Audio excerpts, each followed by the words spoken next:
regenerasi kepemimpinan. Mungkin itu yang ada di benak Presiden Jokowi saat memutuskan untuk melibatkan anak-anak milenial bekerja dalam rezimnya. Salah satunya melalui staf khusus milenial yang ditunjuk Presiden akhir tahun 2019 lalu. Tapi justru di tengah pandemi corona yang melanda, 2 orang dari 7 staf khusus milenial dinilai blunder dan akhirnya mereka mengundurkan diri. Tepatkah keputusan ini? Sebenarnya mampu nggak sih generasi milenial dilibatkan dalam pemerintahan? Quick Insight akan menjawabnya. Berdasarkan data Bappenas, Indonesia memasuki masa bonus demografi pada tahun 2030 sampai 2040, di mana penduduk dengan usia produktif mencapai 64% dari total populasi. Sedangkan sekarang ada sekitar 90 juta jiwa di Indonesia yang masuk dalam kategori milenial. Ini mungkin menjadi salah satu alasan bagi Presiden untuk membuat sejarah baru di Indonesia, yaitu dengan penunjukan 7 orang staf sus milenial. Mereka memiliki background yang lumayan bervariasi, tapi yang jelas mereka dianggap sebagai pemuda hebat yang punya segudang prestasi. Tapi belum lama ini pasti kalian juga udah pada denger kan, kalau ada 2 orang staf sus presiden yang mengundurkan diri. Yang pertama kali mengundurkan diri adalah Adamas Belva Syahdevara, CEO Ruangguru. Ia mengundurkan diri setelah beberapa pihak menyatakan khawatir ada konflik kepentingan, karena Ruangguru menjadi mitra resmi pemerintah dalam program Kartu Prakerja. Meskipun dirinya yakin gak ada konflik kepentingan, tapi akhirnya ia mengundurkan diri karena takut memecah konsentrasi presiden di tengah pandemi. Langkah Belva diikuti rekannya Andi Taufan Garuda Putra, pemilik perusahaan PT Amarta Mikro Fintech. Sebelum mengundurkan diri, Andi sempat menerima teguran keras dari istana soal surat berkop sekretariat kabinet yang dikirimkan ke seluruh camat di Indonesia. Andi meminta bantuan para camat supaya bisa membantu perusahaannya untuk terlibat dalam penanganan pandemi corona. Akhirnya setelah didesak beberapa pihak, Andi mengundurkan diri.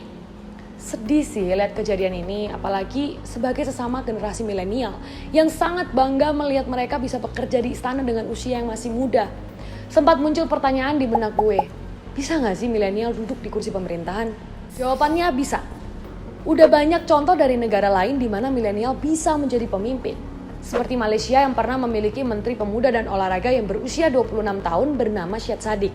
Sebastian Kurz juga dilantik menjadi kanselir Austria ketika baru berusia 30 tahun. Di Indonesia sendiri, Mendikbud kita masih berusia 35 tahun saat dilantik. Nadiem Makarim banyak mendapat pujian dari berbagai pihak.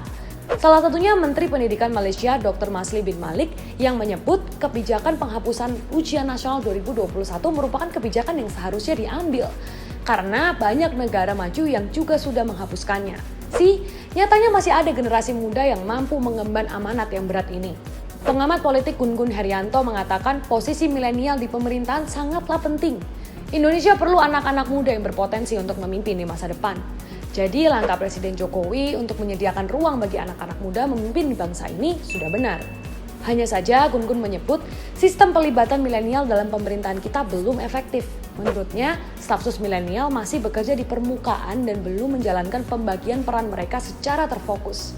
Karena ya memang fungsi mereka sendiri masih belum ditetapkan secara jelas.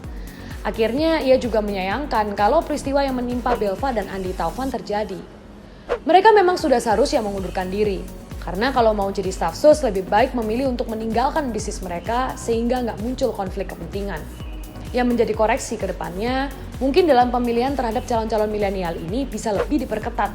Menurut Gun Gun, orang-orang muda yang terpilih haruslah mereka yang mengerti aturan main dan kultur birokrasi pemerintahan, yang pastinya beda banget dengan korporat atau swasta. Kemudian nggak boleh ada konflik of interest. Sepertinya memang harus mereka-mereka yang siap untuk meninggalkan bisnisnya yang bisa bergabung dalam pemerintahan. Dengan cara-cara ini harapannya nggak ada lagi kejadian seperti yang menimpa staf sus milenial Jokowi tadi.